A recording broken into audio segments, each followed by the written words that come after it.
Hello and welcome to another episode of Wednesdays with WV. This is the fifth episode, in fact. The guest on this episode is one who was brought up in the Mecca of Indian cricket, which is Mumbai, but he went on to make the Mecca of cricket, which is Lord's, his own domain. He's had great success there, and he's also been one who was never afraid to air his views, even at the risk of upsetting people. And it's my pleasure to welcome Dilip Vengsarkar. Dilip, hearty welcome to you. Thank you, Urkari. I'm very happy and privileged to be on your show, WV. Thank you. And two of the boys that you picked as a selector, Rohit Sharma and Virat Kohli, they're the leading batters today. Their progress must please you immensely, won't it? Well, I didn't pick only two, and I must have picked 25. And I think they're all playing for India at the moment. I think some of them had a little trade. Some of them are playing for last 10, 15 years. So I'm very happy that everybody is showing progress and they're doing extremely well. But talking about these two players, I think they have excelled immensely. They've been outstanding cricketers and for the last 10, 12 years. I think they are the best in the world. Yeah, you did a great job. We'll get back to that later on in this chat. But let's get back to you now. You made your debut when you were young. And what is it, the pre-helmet days, playing the quickest of fast bowlers in international cricket? Well, those days, of course, there was no helmet because I think helmet was not in vogue those days. But having said that, if you don't have helmet, you don't think about helmet. I think when you don't have money in the game, I think you don't think about the money in the game. As simple as that. So you just play there. And of course, against West Indies, way back in 1976, we had 4, 5 fast bowlers playing at one time and 5, 6 bowlers just sitting outside. I mean, they're quality fast bowlers, some of the greats of the game. Australia had some great fast bowlers, England too, and of course Pakistan too. I mean, so 80s, early 80s, I think was, I think, great for world cricket because a lot of quality players played in that era. Yeah, you did not have the opportunity of playing against quicker bowlers in the nets. You hardly had somebody who could be called as quick in India those days. The adjustment must have been something of an Herculean task, isn't it, from domestic to international cricket? See, the thing is that it takes at least a test match to start with, because if you see, the Indians did always badly in the first test match because they failed to acclimatize with the conditions or the wickets or the fast bowling, whatever for that matter. But having said that, after the first test match, we could get adjusted to the wickets, to the bounce, and then we did very well at the remaining matches. Yeah, now psychologically, Dilip, you are one who played without helmet, and then the helmet came into the game, that extra protection. What difference did it make psychologically? See, the thing is, skill-wise, it doesn't make any difference. The thing is that it you feel that there is some sort of uh, safety. But having said that, and if you're wearing a helmet, and if you're facing a bouncer, I think your fraction of a second slow, I would say, because if you're wearing a helmet, then automatically your hand goes there, Uh, but then with the helmet is not the same thing, because actually I got hit at least twice or thrice on the head. I think when I was wearing helmet, but when I was not wearing helmet, I didn't get a hit at all. Yeah, you mentioned about the greatest fast bowlers of the West Indies. Now, I'll take you back to that 75-76 Kingston Sabina Park test match. It was touted as a bloodbath. Just talk us through that test match. See, we had won the third test match, and of course we could have won all three. I think second and third as well. So we won the third test match, and we could have won the second test match as well. But for the umpiring mistakes, I would say we could not win it. And then we won the third test match, and we chased like 400 runs. Um, and then the fourth test match, that's what we played, and we were at one we were 80 for 1 or 80 for, no, I said 180 for no loss. And then Lloyd started bowling only fast bowlers. I mean, he dropped spinners, And then the rest, as I said, that they got injured. Some of them got injured. Uh, and the wicket was absolutely bouncy and quick, and it had a rip also. So the ball was to land there and it's just take off. Um, and one bounce into the fence. And holding was his best at that time. He was very young, and Andy Roberts was there. He was also absolutely great bowler. So then I think in all out something like I don't remember now exactly. Uh, Second innings we had 2 or 3 players short because they were injured. And I opened the innings with Sunil, and then we declared 95 for 5 because spinners did not bat because of the efficiency. We declared the innings. He said it was unfair, to play in this kind of cricket. That's what he meant. Because they were putting 6 bounces per over around the wicket, and I couldn't say anything to them. So that was, just to injure the players, which was very unfortunate indeed. Compare the fast bowlers in 79, 75, 76 that you played with the ones that played in 82, 83 for the West Indies. Sorry, say it again. The fast bowlers of 75, 76, how would you compare them with the ones that you played against of the West Indies in 82, 83? 82, 83, they were the same bowlers. I think Andy was around. I think Michael Holding had peaked at time. And they had added many fast bowlers by then. And then Daniel, I think Patrick Patterson was there, and there are some other good fast bowlers who were picked by the time. There must have been Colin Croft and Joel Garner. Garner was there as well. Yes, they all played in 1983. Yes. Instead of Bernard Julian and Van Holder, these two came into the lineup, and that made it really, even better. Of course, they always had quality fast bowlers all the time, whether it was the 70s or 80s or whatever. Now let's talk about that 77-78 Australia tour. That was a great series, wasn't it? 0-2 down, 2-all, and then chasing a humongous target of 495. India managed to get 445. That must have been a great chase. Yeah, that was a great chase. Yes, I remember. I think it was marked by Kerry Packer era. He started his cricket there at that time, and then but I really admire the Australian people.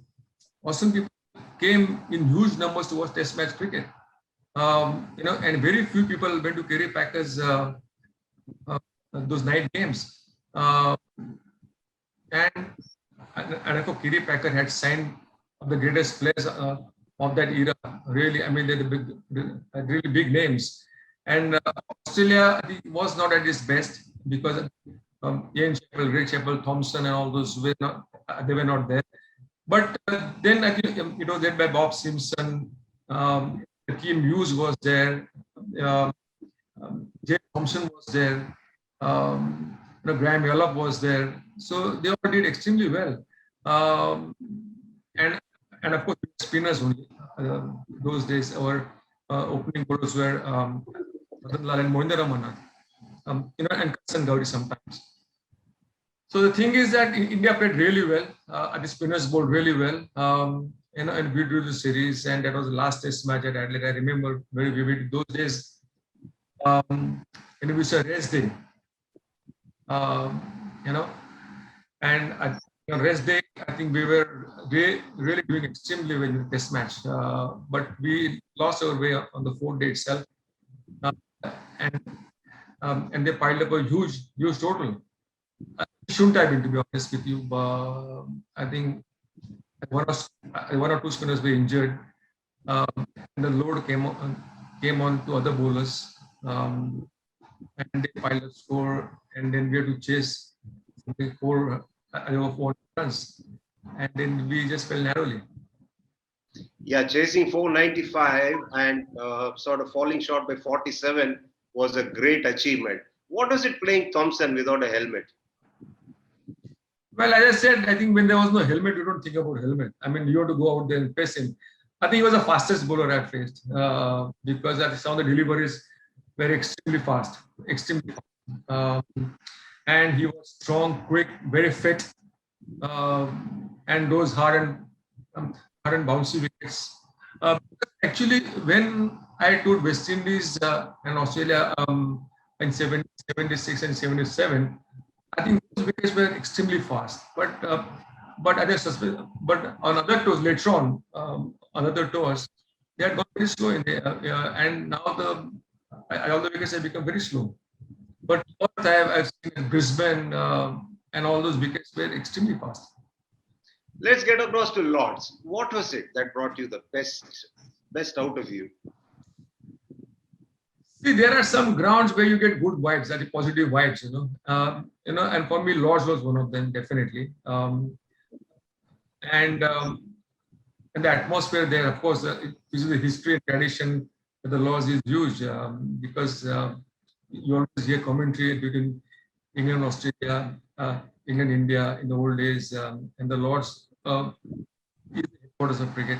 As they said, it's a cricket, and everybody wants to play at Lords. I think you always have a dream to play at Lords. So I was no exception, and I was I scored 300s there. Of course, when in school I was there, atmosphere absolutely electrifying, and I enjoyed each game there. 1983 World Cup final victory there was the greatest day in Indian cricket. But on a personal level, were you a little bit disappointed that you didn't play the final and that too at Lords? Yes, of course, because I think it was a huge occasion. I think World Cup final in that in the finals, and it was West Indies and that were at Lords was a really big thing. But I was injured. I had not played cricket for almost 2 weeks.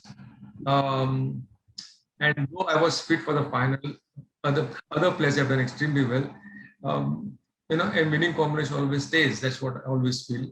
So they played the same team which had won semi-finals against England, uh, and everybody was in good form. So of course there was no question of me getting into the squad only for the finals. Your purple patch, 1986 to 88. You are batting like a dream. It started off with the England tour. Did you do anything different during those 2 years?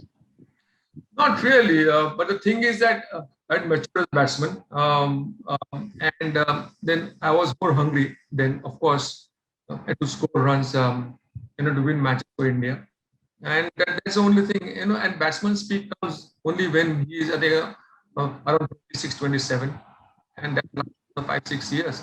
And if you're fit enough, you can go on playing. If you're not fit enough, then you can quit around 35, 36. That's what I did. And then came the unfortunate injury in the home series in 1988 against West Indies. Yes, and that was that was Eden Gardens. It was uh, Vincent Church. No, what's his name? Listen, Benjamin. Vincent, not Benjamin. Vincent Davis. Okay. Yeah, I think he really bowled one. He really bent his arm. That that came faster than Michael Holding or Malcolm Marshall, and it fractured my hand, and I couldn't play later on, and I missed out at least for next 4 months. Yeah, that was wrong timing in a way. And am I right in saying that the Dilip Vengsarkar, who was majestic until then, was not the same after that injury?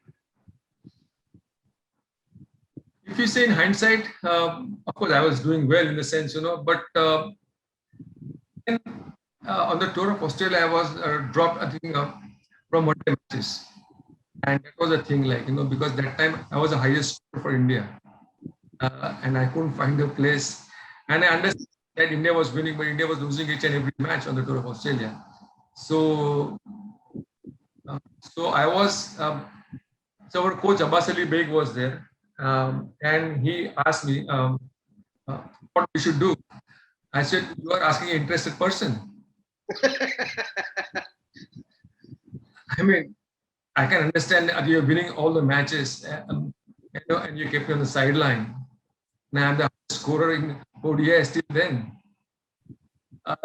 So then I thought that it's not worth just continuing, because because I always believe that you should play in all formats of the game. It's not only Test match cricket, because ODI, India also was playing a lot of ODI matches then.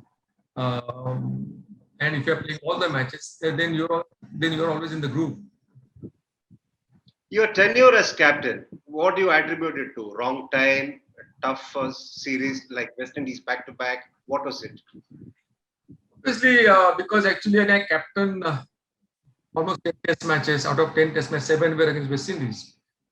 And West Indies at that time was the best team in the world, and they had beaten England and Australia 5-0 in their home, at home. Uh, and they're invincible, I would say, for those 15, 16 years. They dominated world cricket, whether it's Test match cricket or ODI matches. They won everything inside.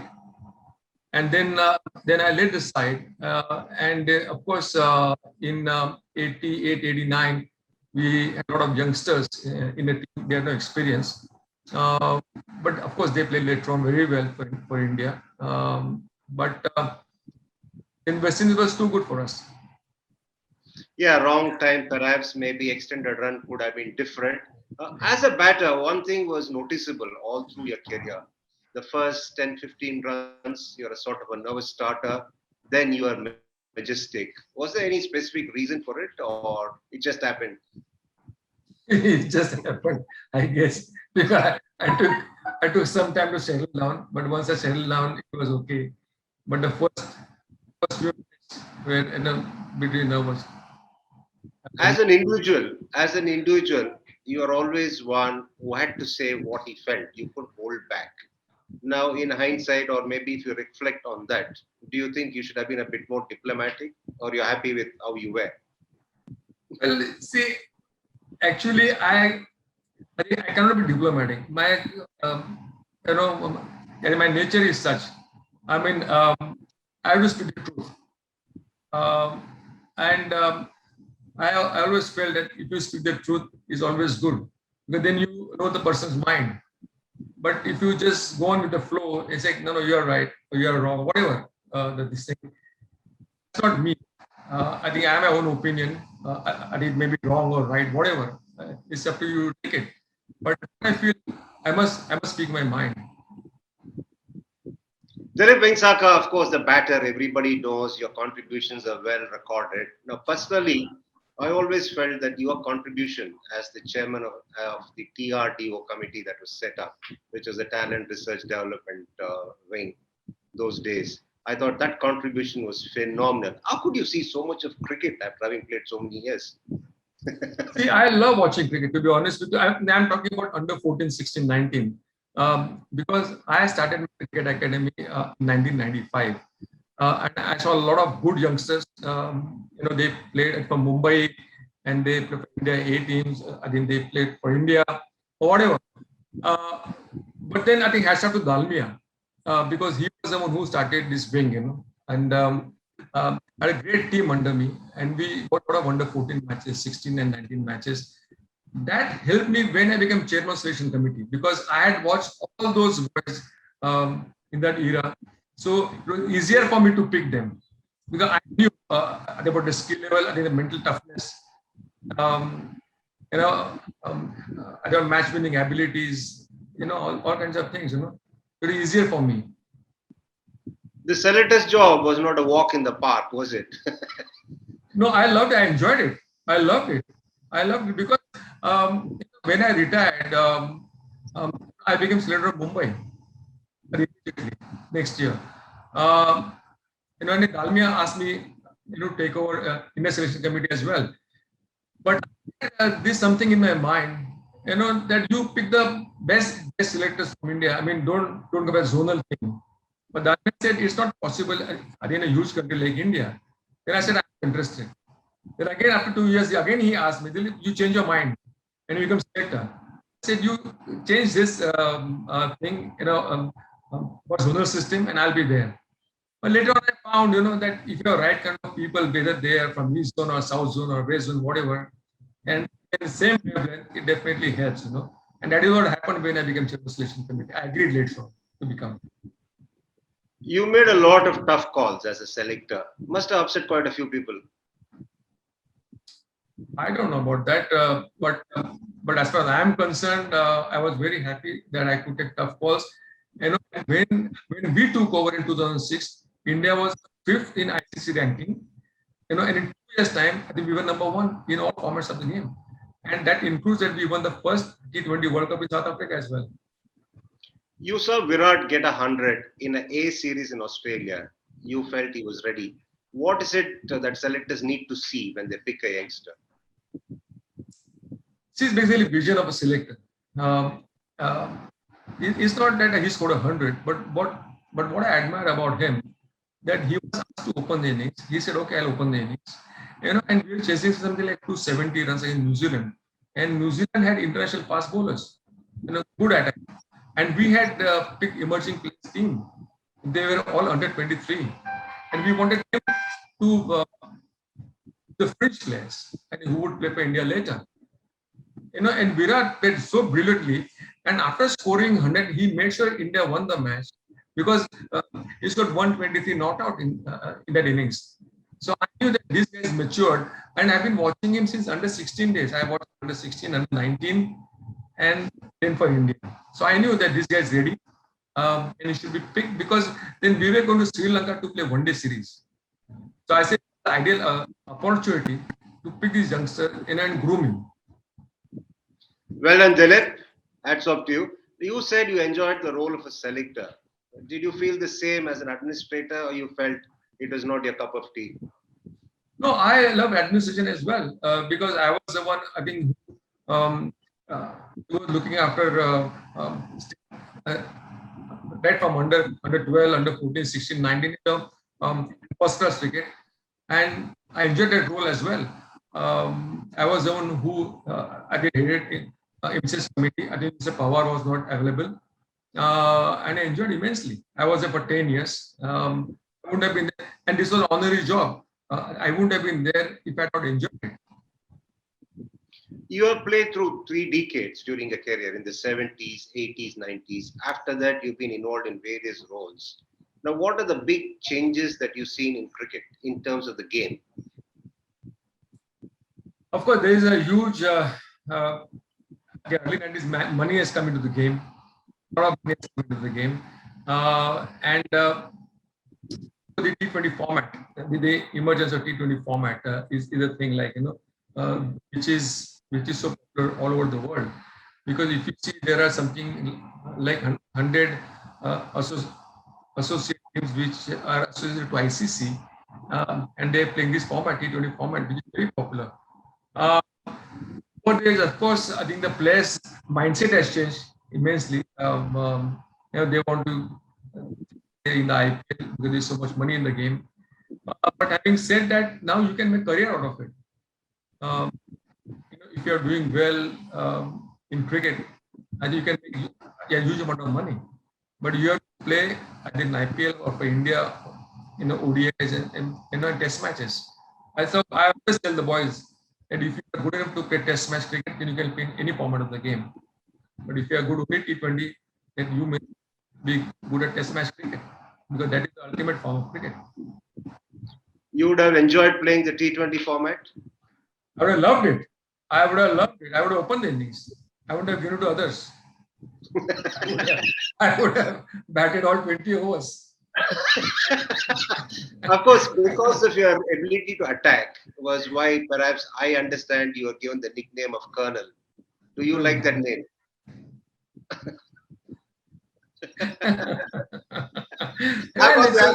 Actually, to be honest with you, nobody calls me Colonel except the press. You know? Nobody calls me. Have you heard anybody calling me Colonel?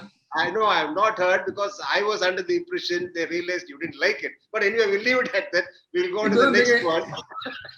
It doesn't make any difference to me. But actually, when when I'm in the real colonel at the airport or maybe at the railway station, he asked me, which year you were then in the army? I said, I'm not an army colonel.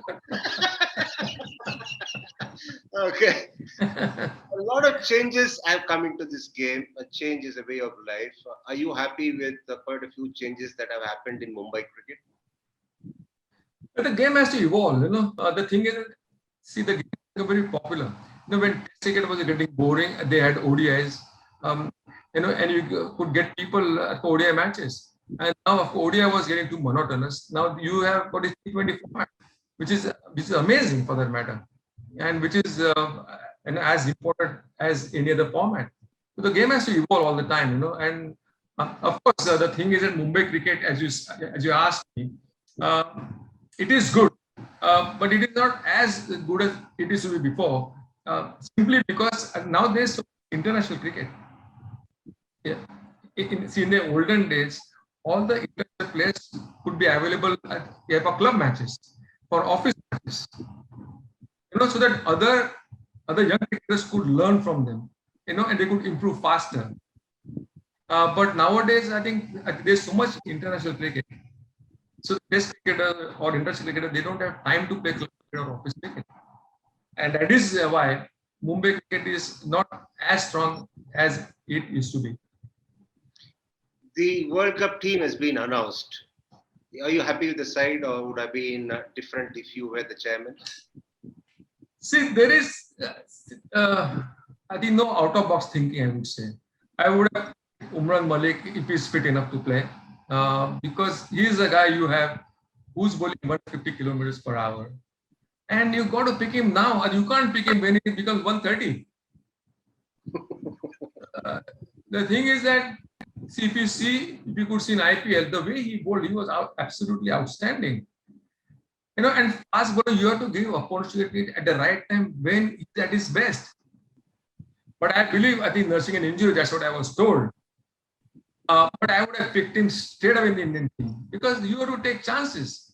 If you're playing in Dubai, the wickets are flat and grassless. There's no bounce in the wicket. So you need fast bowler. You can't have medium pacers who could be tongued around. Fast bowlers who could beat you in the air. And I think Umran Malik should have been there. And of course, Shreyas Iyer is in good form, and he missed out. The Shami, I think should have been there. That's what I feel. I'm impressed. I think with Gill also, Shubman Gill, he's also good. I mean, they are, of course, they're future players for India. I think they would be playing very soon. But these are you have to think out of box as well. Sometimes you just can't, go with the flow all the time. And how do you see the future of Indian cricket? Oh, tremendous. I'm extremely positive about it. Because the thing is that, see, BCCI is giving grants to all the associations. And IPL, they're getting a lot of TV rights. Associations are building grounds and stadiums and that sort of thing. They're building infrastructure. And many players come from smaller cities now. In the olden days, they used to go to big cities to get experience and exposure, but now they can stay in their own cities and still can play for India very soon. So now, if you see in first-class cricket, there are some good teams which are coming through, and which is a good sign for Indian cricket, because the game has spread everywhere through nook and corner of the country. So it's a good sign. The game has become so popular now. Any regrets that Dilip Vengsarkar has? Not really, to be honest with you. But yes, you feel bad sometimes that you could have done better as a player, as an administrator. You are never happy about it, to be honest with you. You always strive to do better things in life, So that keeps you going. I mean, you can't say, I've had enough, I'm at the best time, that sort of thing. I have to put my feet up and enjoy myself. Now I got 4 cricket academies. And thousands of kids are playing free of charge. They all are playing for Maharashtra, they are playing for Mumbai, they are playing for India A team, they are playing for India, they are playing for IPL. So I give platform to hundreds and thousands of kids. And these academies are sponsored by CSR funding, I think, from all the companies. So that helps me. So I could pick the best guys who are picked only on merit. And I'm extremely happy. So I could provide them excellent platform. Carry on, Colonel. You're doing a great job. And does Dilip Vengsarkar have his eye on the top post in cricket? Sorry, say it again. Does Dilip Vengsarkar have his eye on the top post in cricket, the BCCI President's post? See, I would love to, but then there's too much politics involved in that, you know. I mean, I just never on merit. Uh, I think too much politics involved in that, and I can't go in a stoop to anybody for that matter to get a post. If I'm offered, definitely I will. I'm on. And let me tell you one thing: I will do a much better job than many others. That's Dilip Vengsarkar for you folks. Thanks a lot, Dilip. Thanks for your time and also for readily agreeing to be on the show. Very gracious of you. I look forward to meeting you in person sometime soon.